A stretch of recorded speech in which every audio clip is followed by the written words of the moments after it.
Welcome to my channel. আমি সুজিত কুমার মাঝি, বারপুর পাথন্ডা high স্কুলের জীবন বিজ্ঞান শিক্ষক।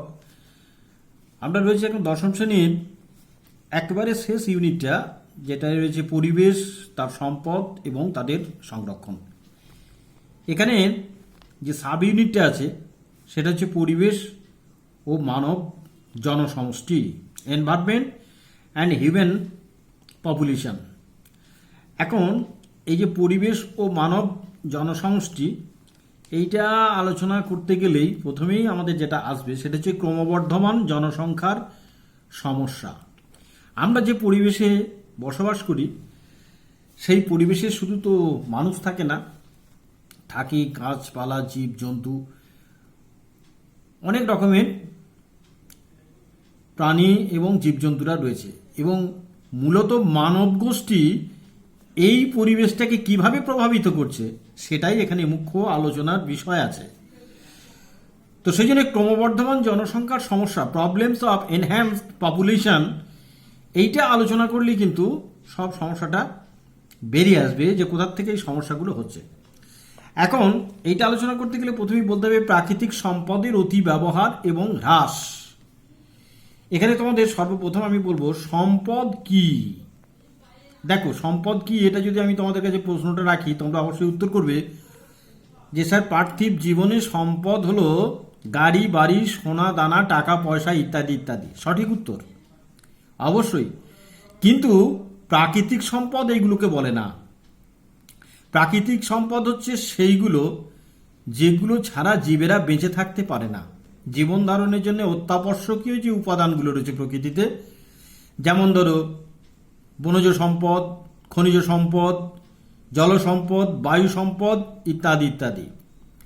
তো প্রাকৃতিক এই সম্পদগুলোর অতি ব্যবহার এবং ক্রম হ্রাসমান যে অবস্থাটা রয়েছে, excessive uses of natural resources and it's depletion. এই যে ডিপ্লিশনটা হচ্ছে, কেন হচ্ছে না, জনসংখ্যা বৃদ্ধির সঙ্গে সঙ্গে যেগুলো তোমাদের আমি বললাম যে প্রাকৃতিক সম্পদ, সেইগুলোর উপরে চাপ সৃষ্টি হয়।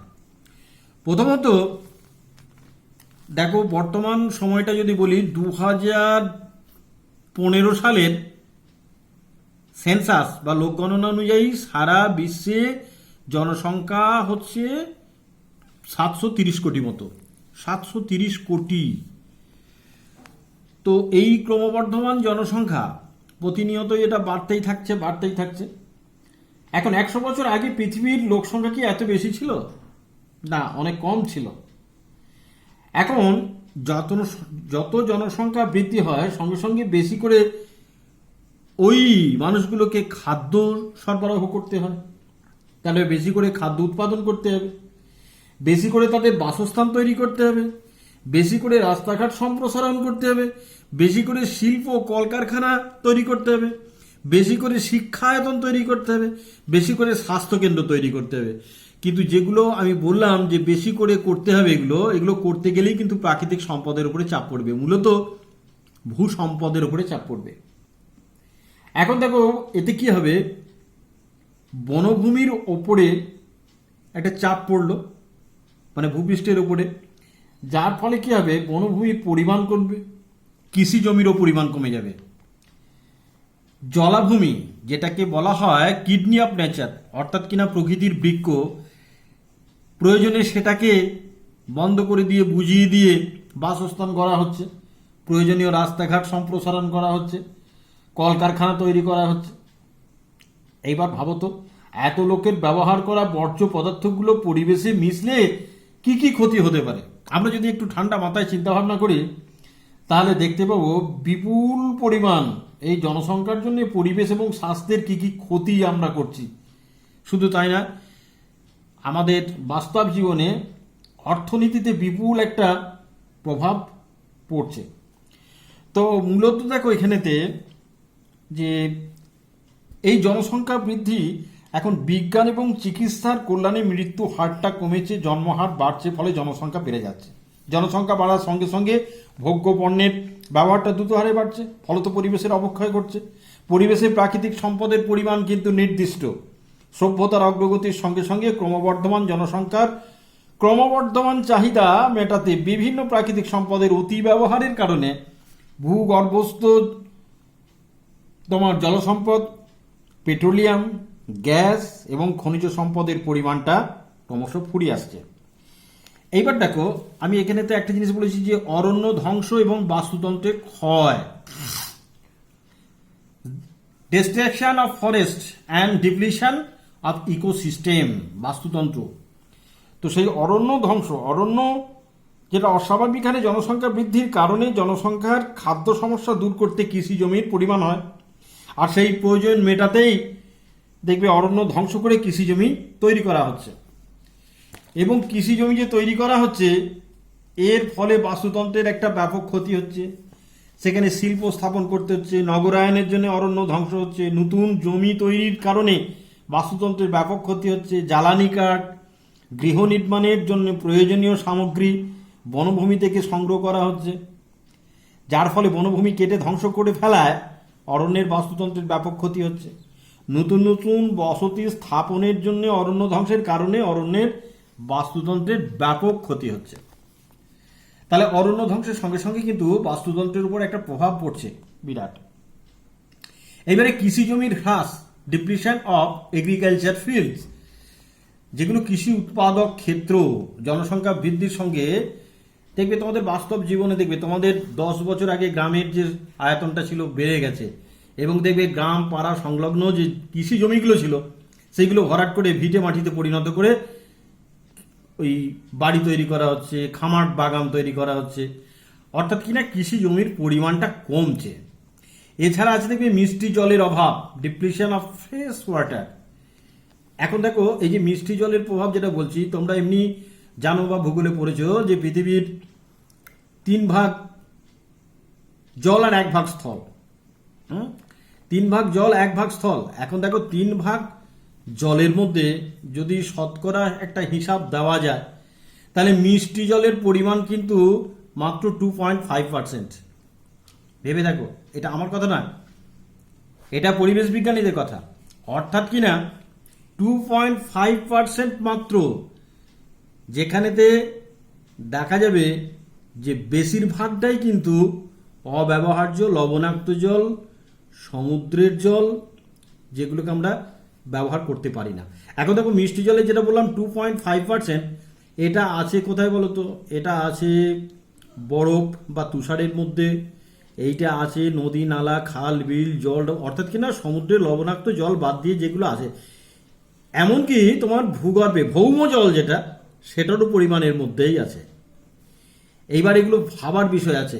এই যে 2.5% যে মিষ্টি জল যেটা নিয়ে আমরা জীবন ধারণ করছি, এই জলটা কিন্তু এতটাই এখন জনসংখ্যার কারণে এই জলের উপরে প্রভাব পড়ছে, যেখানে ভূগর্ভস্থ জলকে তুলে কৃষিকার্যে ব্যবহার করা অথবা শিল্প কলকারখানায় ব্যবহার করাটা একেবারে শাস্তিযোগ্য অপরাধ হয়ে দাঁড়িয়েছে। এবং সেটা কোনো একটা সরকারকেই এটা দেখতে হয়, কোনোভাবে কোনো পারমিশন দেওয়া যাবে না যে ভূগর্ভের জলটাকে তুলে কৃষিকার্য কিংবা শিল্প কলকারখানায় ব্যবহার করা যাবে। নাহলে খুব বেশি দূরে যেতে হবে না, 10 থেকে 15 বছরের মধ্যে এই যে প্রাকৃতিক যে বিষয়গুলো হচ্ছে, হ্যাঁ, এই যে ব্যাকটেরিয়া, ভাইরাস, করোনা টরোনা, সার্স ফার্স, হাজার রকমের, তো এর চাইতে ভয়ানক পরিস্থিতি হবে। মানুষ মিষ্টি জলের অভাবে মারা যাবে, জল খেতে না পেয়ে মারা যাবে। যে জলকে বলছি আমরা জীবন, জলের অপর নাম জীবন। তো এই যে জনসংখ্যা বৃদ্ধির সঙ্গে সঙ্গে কিন্তু এই মিষ্টি জলের অভাবটা চরমভাবে দেখা দিচ্ছে আমাদের পরিবেশে। এইবার আছে দেখো বায়ু এবং জল দূষণ। ওই যে বললাম জনসংখ্যা বৃদ্ধির সঙ্গে বায়ু একটা প্রাকৃতিক সম্পদ, জলও একটা প্রাকৃতিক সম্পদ, এইগুলো কিন্তু দূষিত হয়ে পড়ছে, যার ফলে সেটা বাস্তুতন্ত্রের উপর একটা প্রভাব বিস্তার করছে। এছাড়া বায়ুমণ্ডলের পরিবর্তন এবং বিশ্ব উষ্ণায়ন, changes in atmosphere and global warming, এই জায়গাটা আমাদের দেখতে হচ্ছে। দেখো এখন দেখো সেন্টার ফর বায়োলজিক্যাল ডাইভার্সিটি, যেটাকে সংক্ষেপে বলে CBD, centre for biological diversity, এদের মতে মানুষের ক্রিয়াকলাপের সাহায্যে বাতাসে নির্গত বিভিন্ন গ্রিন হাউস গ্যাস, আগের ক্লাসগুলো দেখে আলোচনা করেছি, বিশ্বজুড়ে জলবায়ুর পরিবর্তন ঘটাচ্ছে এবং এর ফলে জীববৈচিত্র্যের ক্ষতি হচ্ছে এবং বাস্তুতন্ত্রের ভারসাম্য নষ্ট হচ্ছে। মানুষের ক্রিয়াকলাপের ফলে ধোঁয়া, ধুলো ইত্যাদি বায়ুতে মিশে বায়ু দূষণ ঘটাচ্ছে, ফলে বায়ুর স্বচ্ছতা কমে যাচ্ছে। ফলস্বরূপ পর্যাপ্ত পরিমাণে সূর্যের আলো পৃথিবীতে আসছে না, বায়ুমণ্ডলের পরিবর্তন ঘটছে। আর এই পরিবর্তনের ক্ষতিকর প্রভাবটা মানুষ সহ বিভিন্ন জীবের দেহে পড়ছে। বায়ুমণ্ডলে কার্বন ডাইঅক্সাইড, তোমাদের মিথেন, ওজোন, নাইট্রোজেন অক্সাইড, জলীয় বাষ্প, ক্লোরোফ্লুরোকার্বন ইত্যাদি ইত্যাদি মাত্রাতিরিক্ত পরিমাণে বৃদ্ধি পাচ্ছে, যা ভূপৃষ্ঠ থেকে তাপকে মহাশূন্যে যেতে বাধা দিচ্ছে, যেটাকে আমরা বলি বিকিরণ। এই বিকিরণটা ঘটছে না। বিকিরণ না ঘটার জন্য কি হচ্ছে বলতে কি, ক্রমশ পৃথিবীর তাপমাত্রাটা বেড়ে যাচ্ছে, গড় তাপমাত্রা বেড়ে যাচ্ছে, যেটাকে বলছি আমরা বিশ্ব উষ্ণায়ন, গ্লোবাল ওয়ার্মিং।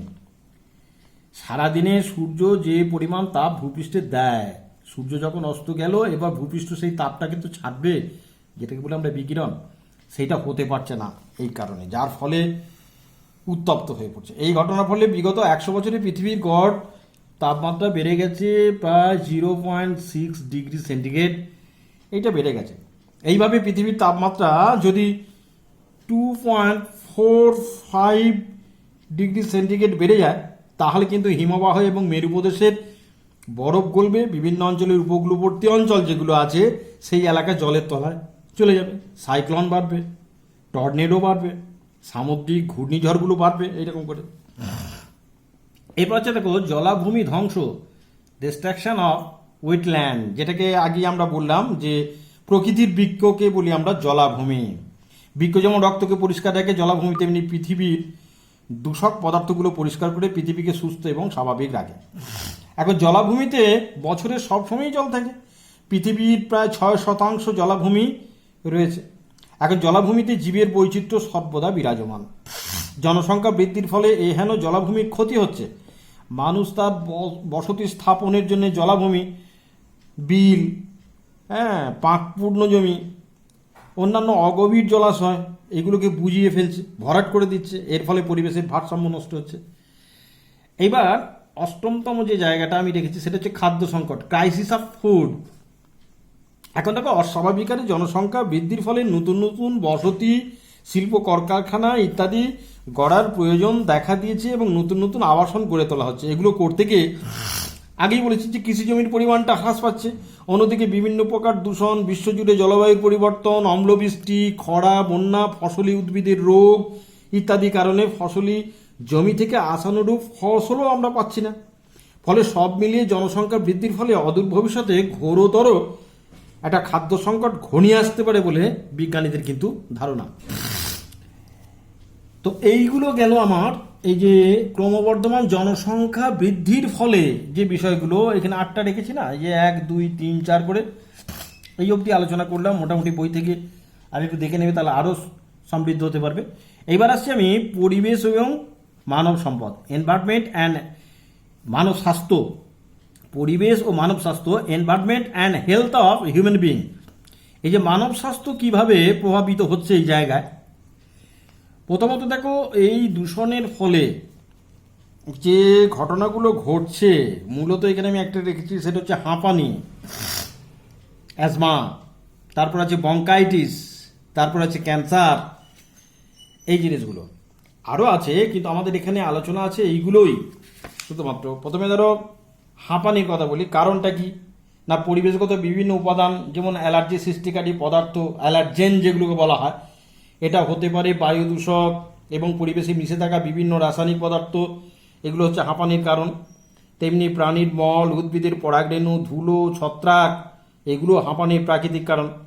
এছাড়া সিগারেটের ধোঁয়ায় মিশে থাকা রাসায়নিক পদার্থ, বায়ুস্তরের ওজন, বিভিন্ন উদ্বায়ী রাসায়নিক যৌগ, পলিভিনাইল ক্লোরাইড, যেটাকে আমরা বলি পিভিসি, দেখবে পিভিসি বাজারে পাইপ পাওয়া যায় না, পলিভিনাইল ক্লোরাইড। তারপরে ওষুধ হিসেবে প্যারাসিটামল জাতীয় যে ওষুধ, এগুলো মনুষ্যসৃষ্ট রাসায়নিক পদার্থ হাঁপানির কারণ। আর ধুলোর মধ্যে মিশে থাকা বিছানাপত্র, এগুলো যখন রোদে দেওয়া হয় দেখবে পরিষ্কার পরিচ্ছন্ন হয়ে যায়। এর মধ্যে থাকে যেগুলো, সেগুলোকে বলে মাইট, অতি ক্ষুদ্র পোকা, মাইট ইন ডাস্ট, এগুলো ধুলোর মধ্যে থাকে। এছাড়া রয়েছে দেখো ঘরের মধ্যে ঘোরাফেরা করা, আরশোলা, এই হাঁপানির জন্য দায়ী। এরা শ্বাসনালীতে প্রবেশ করলে, এদের কোনো রাসায়নিক শরীর থেকে নির্গত হওয়া রাসায়নিক পদার্থ শ্বাসনালীতে প্রবেশ করলে ব্রঙ্কিওলের পেশির দ্রুত এবং অনিয়ন্ত্রিত সংকোচনটা ঘটে, ফলস্বরূপ হচ্ছে হাঁপানি। হাঁপানিজনিত সমস্যাগুলো হলে কি হবে?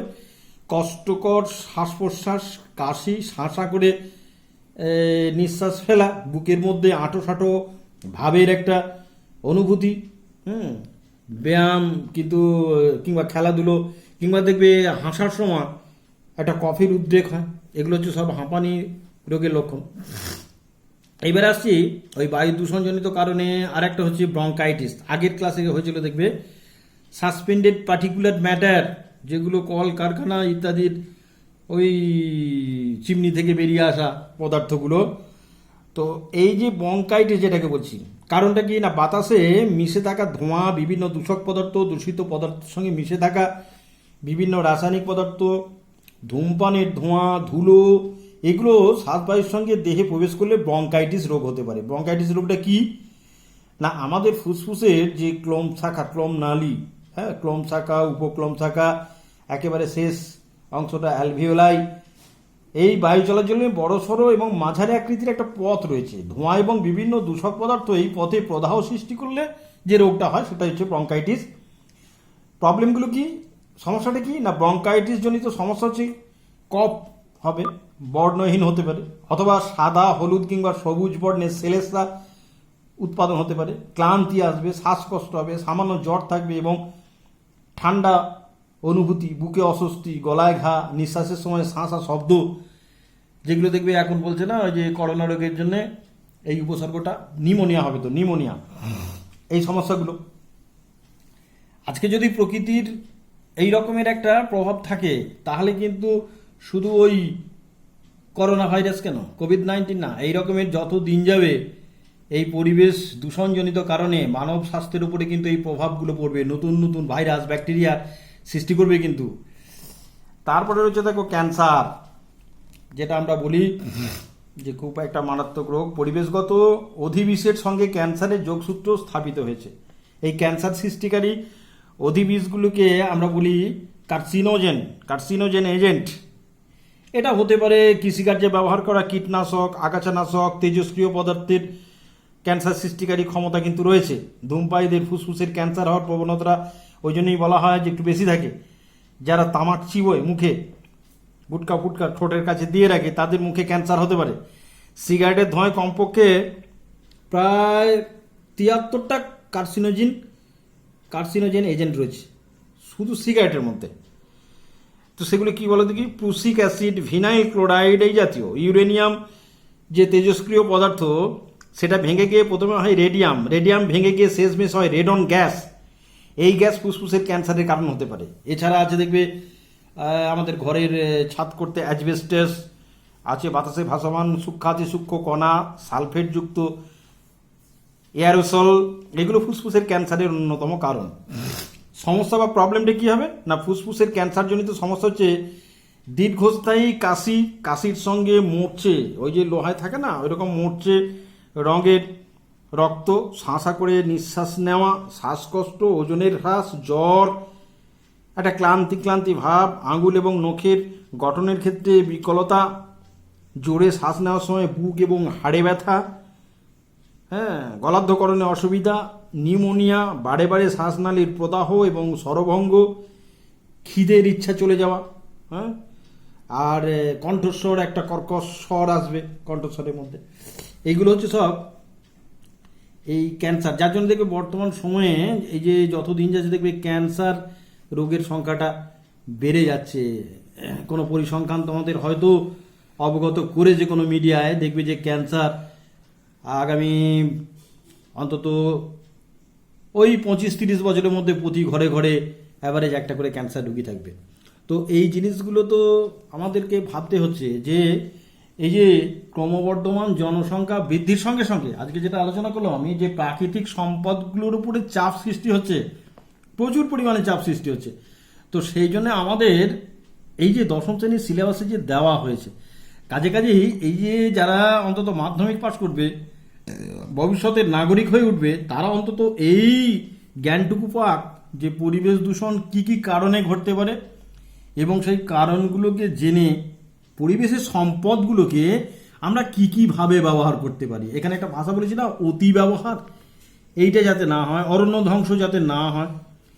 তার মানে কি, আমরা কি গাছকে ব্যবহার করব না? করব, কারণ গাছের তো জীবন আছে।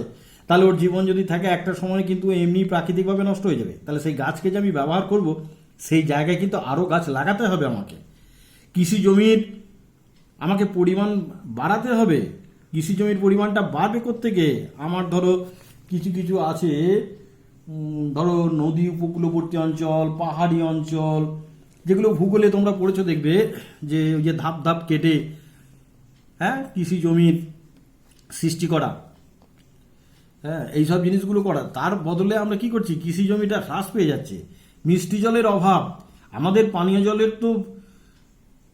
জলের ক্ষেত্রেই একটা সংকট আসছে। আবার সেই পানীয় জল থেকে বগড়া বেরিয়ে যাচ্ছে, ভাগ বেরিয়ে যাচ্ছে কোথায় বলো তো? কৃষি ক্ষেত্রে। আমরা কৃষি ফসল উৎপাদন করছি নিচে সাবমার্সিবল, ডিপ টিউবওয়েল ইত্যাদি দিয়ে, এবং দেখবে সেগুলো সরকারি নির্দেশ মেনেই কিন্তু হচ্ছে। এখন সরকারি নির্দেশ মেনে কি হবে? সরকারগুলো পরিচালনা করছে কোনো তো রাজনৈতিক দল, তারা তো ক্ষমতা পাওয়ার জন্য এইগুলো করে। আমাদের এমনিতেই দেখবে SWID বলে একটা সংস্থা রয়েছে, স্টেট ওয়াটার ইনভেস্টিগেশন ডিপার্টমেন্ট, এটাকে বলে সুইড। এই সুইডের পারমিশন ছাড়া কিন্তু ভূগর্ভের কোনো জলকে পানীয় হিসেবে ব্যবহার করা ছাড়া অন্য কোনো কাজে ব্যবহার করা যায় না। কিন্তু দেখবে সরকারিভাবে ডিপ টিউবওয়েলের পারমিশন দিচ্ছে, ডিপ টিউবওয়েল হচ্ছে, সরকার পরিচালিত করছে সেইগুলো। তো এইটা বিষয় না, বিষয়টা হচ্ছে সমস্যাগুলো কি সেটা দেখতে হবে। সেই জন্য দেখবে বায়ু দূষণ, জল দূষণ এবং একটা বায়ুমণ্ডলের পরিবর্তন, এবং ক্রমশ এই পরিবর্তনটা হতে হতে গ্লোবাল ওয়ার্মিংয়ে চলে যাচ্ছে, বিশ্ব উষ্ণায়ন। পরবর্তী ক্ষেত্রে আমরা দেখছি যে খাদ্যের একটা সংকট আসছে, এবং আমাদের মানব শরীরেও কিছু কিছু রোগ সৃষ্টি করছে। তো যাই হোক, এই ক্যান্সার শুধুমাত্র আমরা ফুসফুসের ক্যান্সার নিয়ে আলোচনা করলাম। ক্যান্সার অনেক রকমের আছে, কিন্তু আমরা পরিবেশ দূষণের কারণে, অবশ্যই পরিবেশ দূষণের কারণে, কিন্তু আমাদের সিলেবাসে ফুসফুসের ক্যান্সার জনিত এই যে সমস্যা এবং বিষয়গুলোকেই আলোচনার জন্য দেওয়া হয়েছে।